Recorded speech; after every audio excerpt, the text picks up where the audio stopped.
Аралды толтырам деп жүрген TikTok батыры Рейн мен Алтай Айнабек жайлы не білесіз? Оның жаңбыр жауғызатын құрылғысы жайлы министрлік не деді? Қазір тарқатамыз.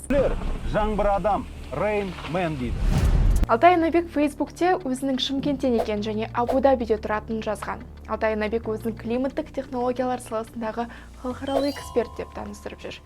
Алайда ғылыми карьерасын қашан бастағаны және қандай ғылыми еңбек қорғағаны туралы ақпарат жоқ. Қызығы, Алтай тек экологиялық мәселелермен ғана емес, үй салу мен асыл тастарды өндірумен де айналысады екен.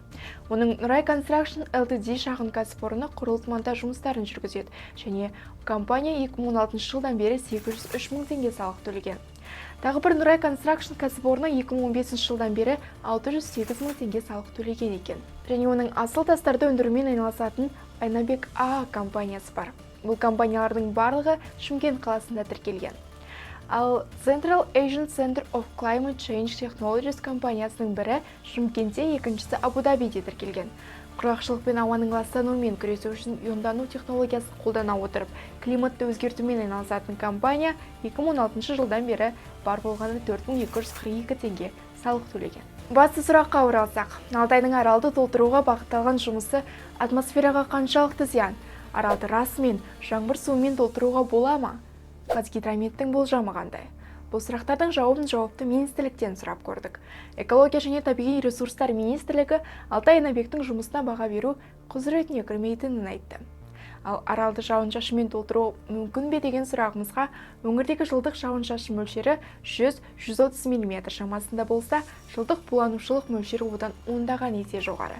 Бұл жауын-шашын арқылы үлкен аумақты су ресурстарымен қамтамасыз ету мүмкіндіктерін шектейді деп жауап берді.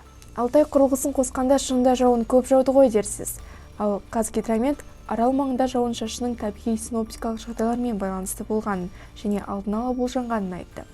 Еліміздің оңтүстік аймақтарында түскен жауынға да құрылғының қатысы жоқ, себебі маусым-шілде айларында синоптикалық процестерде өзгерістер болмаған және жауын-шашынның түсуінде ауытқушылықтар тіркелмеген, яғни барлығы табиғи құбылыс. Ал мына бір видеодағыдай бұлттарды аралға көшіру мүмкін бе? Жоқ, мүмкін емес. Себебі бұлттар бір аймақтан екінші аймаққа тек табиғи жолмен тасымалданады. Бұлт жүйелерін құру, желдің сипатын өзгертіп белгілі бір аймаққа су буын әкелу немесе қауіпті табиғи құбылыстарды толығымен жою мүмкін емес. Қорытындылай келе, Алтай Айнабектің жұмысына нақты баға беру қиын. Министрлік жауабына сай, көп жауған жаңбыр алдын ала болжанған. Алтай бұлттарды емес, бұлттар Алтайды аралға шақырғандай ой қалады екен. Біздің мақсат біреуді даттау да, мақтау да емес. Тек бейтарап фактілерге бір көз жүгіртуді ұмытпаңыз.